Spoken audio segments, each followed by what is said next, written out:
Hello, hello. I'm going to go ahead. If you're joining for the first ever Nonprofit Marketing Mastery Power Session, welcome. Excited to nerd out with you today about the best tool or tools for planning out your nonprofit social media.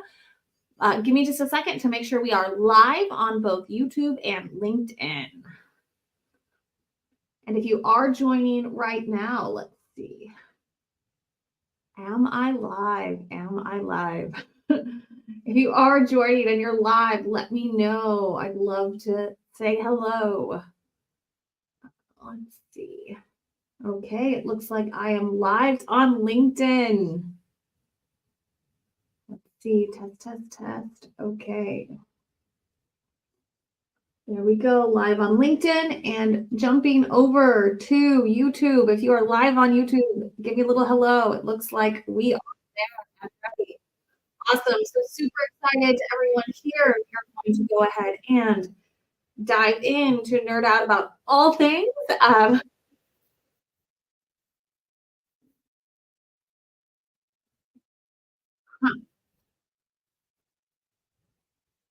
All things. That's so funny. The last one, social media on the next one.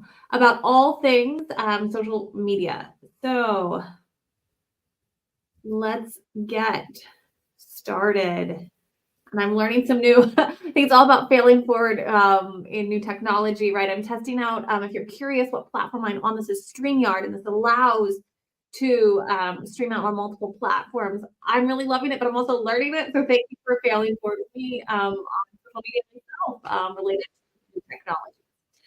So you might have come here and be like, oh, Kelly, maybe she has the magic solution for social media. Well, before we dive into that, I do want to thank you again very much for being here and congratulate you for taking your first step towards leveling up your nonprofits, marketing and storytelling online. Now, if you're here for the first ever Nonprofit Marketing Mastery Power Session, super excited, super stoked, can't wait to nerd out with you for the next few months. Where I'll be inviting in industry experts. And this is both nonprofit thought leaders and marketing thought leaders, bringing in to answer key questions and get actionable steps nonprofits can take right now so you can level up your marketing and storytelling. You can see I'm very much a gesture person, and like I'm on a laptop that keeps bouncing up and down. So failing forward with technology.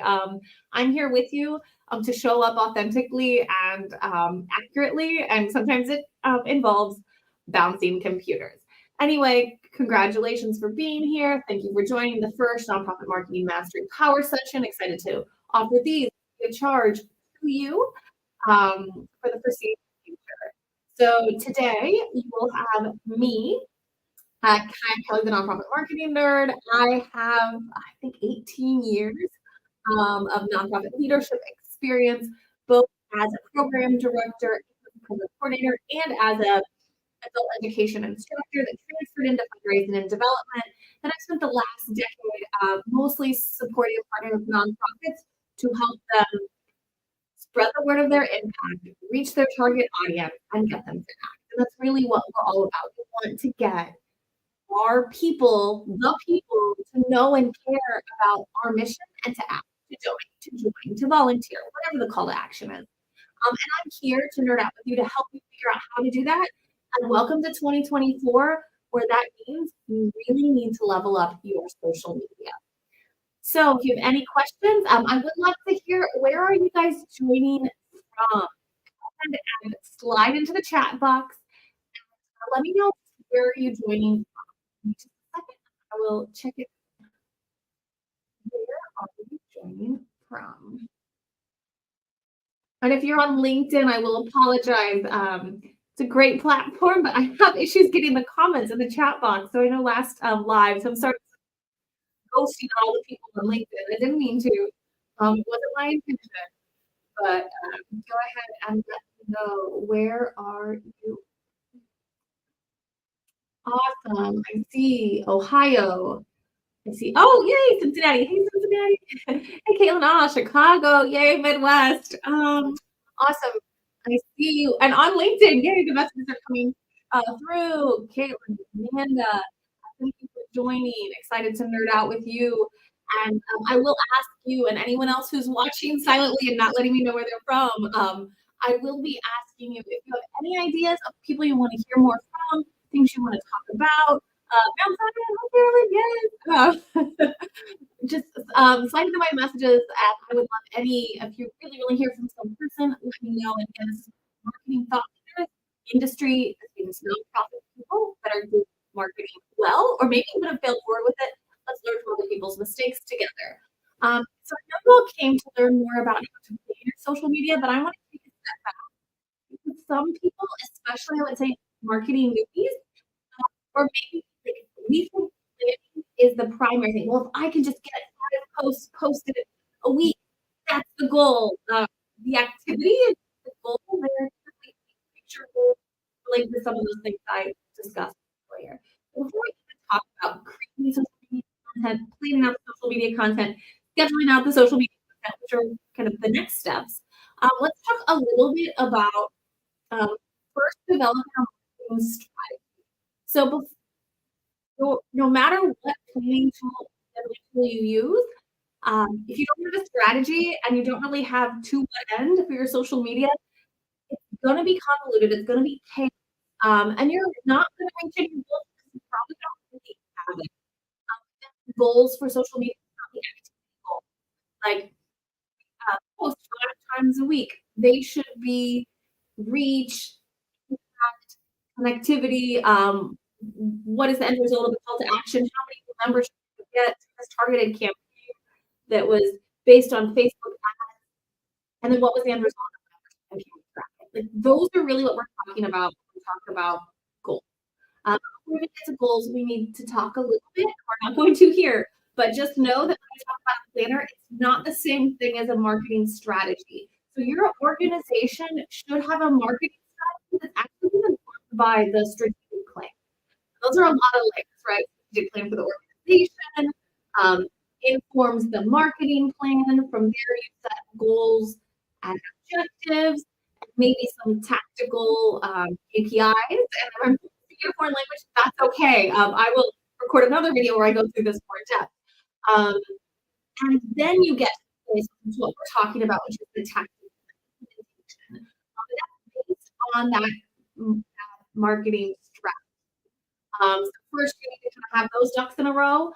If you don't, that's okay. I know it's nonprofits. Like I'm speaking like I've been at so many organizations that don't have that. And it's okay. It doesn't mean you're not allowed to post on social media. You can still kind of all the marketing peers are going to hate me for this. Have some open conversations with your executive director. Maybe set some more 90-day goals, and kind of like next. So I'd love to hear from all of you. Just yes or no. Do you have a written marketing plan? Yes or no? Oh, and I hear a lot of crickets here about whether we have a marketing plan. And I have to confess with the clients I'm working with right now, we a couple yeses and we do have a no. But do you have a marketing?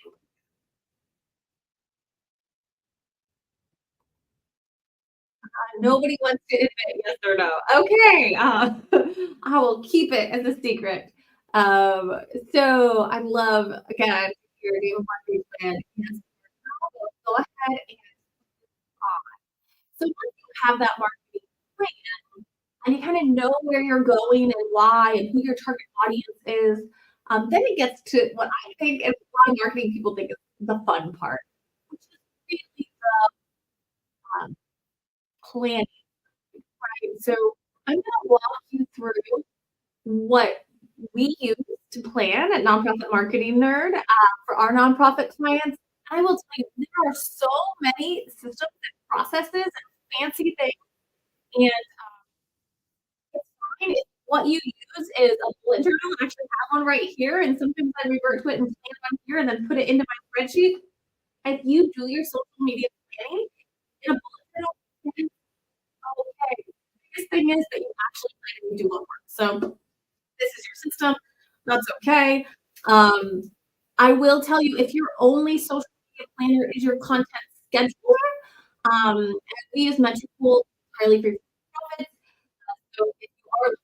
your scheduling tool, shoot me a DM and I'll send you that 100% free link for nonprofits for Metro, which is the scheduling tool we use. Some people use Hootsuite, some people use SmarterQ, some people use Buffer.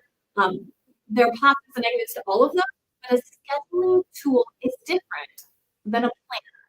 And so what I'm going to do is walk you through the planner we use, talk about why we use it, how it's specifically customized for nonprofits, and then if you stick around to the end, I will give you this planner that you can use for your organization entirely for free. So make sure to entirely for free.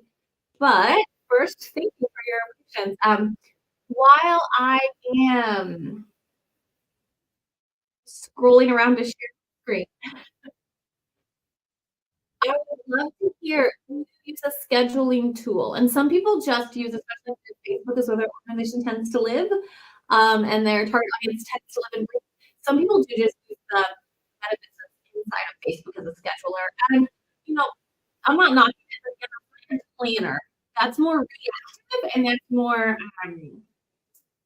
it's not getting to the big picture. So planner to connect that big picture marketing plan and those big picture marketing strategies into something tactical to then schedule out. And that's what this social media planner is. So once I learn how to share my screen, again, I see a couple more people have just joined in. Welcome to the first ever and beginning to be regular marketing mastery power session. We tend to do these weekly, once a week here or there. But I tend to do this weekly and in the future bring in industry experts to chat about how you and your organization can level up. Hey, Ryan, can level up. We have a lot of Midwesterners here again. Can level up your nonprofit marketing. And if you're just joining in, I see a couple more people.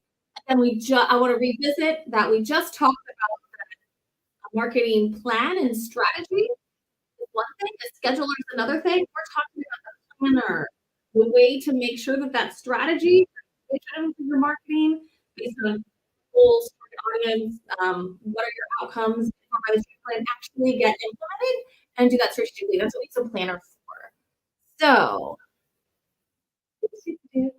okay. So again, this is the Nonprofit Marketing Nerds Planner that I'm going to share with you entirely for free. I told you had to wait till the end, but I'm going to go ahead and drop the link right there that you should get. Nonprofit-nerds/content planner will get you there, where you can get this entirely free content planner. And then I will learn how to share my screen. Okay. So as you can see, this is an actual planner that we use for an actual client we have. This is for an organization that is a faith-based homeless shelter for women and children. They're what I would say is like a boutique nonprofit, so less than $1 million operating budget, less than 8 full-time employees, and really focused on building a community. And for organizations that size, a lot of the goal of social media is just about getting more and more and more, but also making sure that the stakeholders that you have are engaged, connected, and understand you continue to want to volunteer, donate, give, join, whatever your call to action is for your organization. And I do see some people here that are membership based. And again, this is great no matter what the call to action or what the end goal is for your marketing. So here we have a planner where you will take your strategy and figure out what is best for your organization. Now, you might be asking, well, Kelly, first, what platform should I be posting on? How many times should I post? That is entirely dependent on what your marketing strategy is. And the biggest piece of quick advice I can give you is to do one thing well. So if you're following on Marketing Nerd, the one thing I try to do well is YouTube. So make sure to subscribe to the YouTube channel where I nerd out about all things leveling up, nonprofit marketing and storytelling. So pick one channel, do it really well before you kind of creep a couple things and dilute your efforts. So if you have a planner, this is a good thing to look at probably once a week. know more, and you're basically instead of waiting and being reactive, like, "Oh, I have this picture being shot. Oh, I'm gonna post it." You're taking all that content that you get and putting it out over time, and then making sure you don't miss the key content pillars that are so essential for nonprofits. So here in this content calendar, that again you can download the link, you have post type and show you a little bit what options we have. Just a regular photo. A photo would be a bunch of photos, a Canva graphic, which we'll do a video about why don't talk about Canva. No more for any nonprofit. Honestly, it's so funny 'cause it's like, oh my gosh, this is so ugly and disorganized. It's just a bunch of clip art. Oh my gosh, this is just they're just boring people with their Canva graphics going back to authenticity. Like that art has happened in the last 8 years, and definitely was kind of a transition during COVID. But right now, the goal is 30% of your content being branded content graphics. I'll say that across the board. Um, but definitely less than 50%. For a lot of nonprofits, that's really hard. And what you should be substituting that with is authentic photos and video. So here again, Canva graphics that know what 50% of your content is. Live video at least once a month. Challenge yourself. A long video.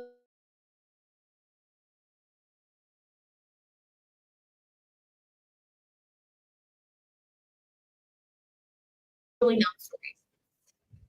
Oh no, and I think my internet just went out. I'm sorry. That was so scary. I'm like, I'm a black screen of death. So I'd love to hear right now for those of you joining, what questions do you have? I've shown you kind of this content calendar a little bit. We'll go a little bit more in depth, but as I'm going through, I'd love to hear what questions do you have. The next section of this is the platform. And you'll see the primary platforms that nonprofits should be in are here blue. And then the ones that maybe you have, if you have a more robust social media plan, it kills me. I'm sorry that I'm just like hating on everyone right now. It kills me when nonprofits are like, oh, we do this on TikTok. Oh, we do this on Instagram. Oh, we do this on Facebook. And I'm like, where's your target audience and what are you trying to get from that? Oh, my marketing coordinator really likes TikTok. That's not a reason to do that platform. And that's not a reason to like, as nonprofit professionals, our time is so precious. Anytime you do things that have a result, like stop. So really figure out what platform do you want to be on. Do one, maybe two really well before you try on the other platforms. Post on TikTok here and there whenever you feel inspired is the worst strategy, and it better not make it to the spreadsheet. Okay, there's my little venting. So moving forward, again, you pick the date, you'd sit on a Friday afternoon, block out 3 hours, and you decide maybe you want to post 4 days a week. And so you have 4 days a week, and you can see I've already scheduled out this. Um, so here's where nonprofits really fail. They fail to show a whole picture of their organization. And for a lot of nonprofits, they post thank yous only when they have a picture of somebody who's a donation. And they post authentic images only when the program director happens to send it to them when the social media manager is sitting in the office. And you really need to develop content pillars and then hustle, make it your job to go and find that. So here are the recommended content pillars for the buckets of content that you should be focused on. Mission warrior, the real behind the scenes. This is actually the real thank you. The two biggest things that can be transformative to your nonprofit in 2024. And this is because we never say thank you enough and say thank you over and over and over again. Like make it your challenge to at least one thank you post a week and hustle to figure out who you can thank. It shouldn't just be, well, we don't have a check presentation, so we can't do a thank you. You do that. You do that. It has to be more effortful, and there's a variety of ways you can thank community partners, you can thank donors, even though you don't have a check presentation. You can thank that sweet lady that comes in with a little handwritten check with $1 sponsor 5 lunch. Those are the thank yous, little moments that we feel, and you probably just felt right now that you want to share and spread the word. And that's what nonprofits don't do because they're too busy waiting for check presentation photos. And the real us behind the scenes, this is a great way, like right now, we really want to know who is the real what's the real story of that nonprofit? So if you can show the real us or behind the scenes, like that's the best way. And I'm going to tell you, I'm at minute 20. I just saw, we said it's a 20-minute power session. I will give you 23 minutes and more. You have more questions about this, slide DMs, and I can nerd out with you. Direct ask, which should be like every direct ask for something. Now, for this organization, as you can see, I believe we even have direct asks. Here's a one. But we have direct asks that are actually a prayer list, which is direct asks of something. Like it's also a great way, not just give, give, give, give, but to limit giving because it has to be a part of your content plan, or to limit it to be a part of your content plan and not the only thing you do. And it allows to be creative about the way in which people give to you. Inspiration can be doing. So we need to be doing down again. I think Fridays for like 4 hours, even on Friday, first have your marketing plan informed, the perfect combination, whether you're 50% vision warrior advocacy, which is probably too much, um, then 20% thank you, one real us every 2 weeks, that's not enough, one and then you're gonna just like literally plan it out. You'll have to go back and fill it in. So that makes, when people go straight from the marketing plan to the scheduler, then they end up being reactive. And again, these metrical groups where we're after we plan the content, schedule it out. So it gets down. So again, I see it's still free. Slide into my DMs. If you are wanting to make sure and level up your social media marketing and storytelling, then planning things out is always. I mean, this is just true life. If you plan, then you're going to get a better end result. When you plan it out, you're going to make sure you stay true to diversity and content pillars, to not leaving out your agency in terms of your storytelling, to make sure you're not being reactive with your posts. Like, oh, we have this activity going on. Like, don't be that nonprofit that's like, we only post when we have a giving campaign or a fundraising event or a program director happens to take cute pictures. It needs to be your job to hustle. It is your job and your obligation to get people to know and care about you. And that is what I am here for, is to help you make that easier. Telling your story and getting people to know you, care about you, and eventually act. So again, I'm going to share with you the nonprofit marketing nerd content planner that I'm gifting you for free. If you have any questions about it, let me know. And as always, I'm super excited to be able to support you. And congratulations for attending this nonprofit marketing mastery power session, because this is your towards in spreading awareness for your organization and getting people to congratulations for being here. And I look forward to seeing you next time at Nonprofit Marketing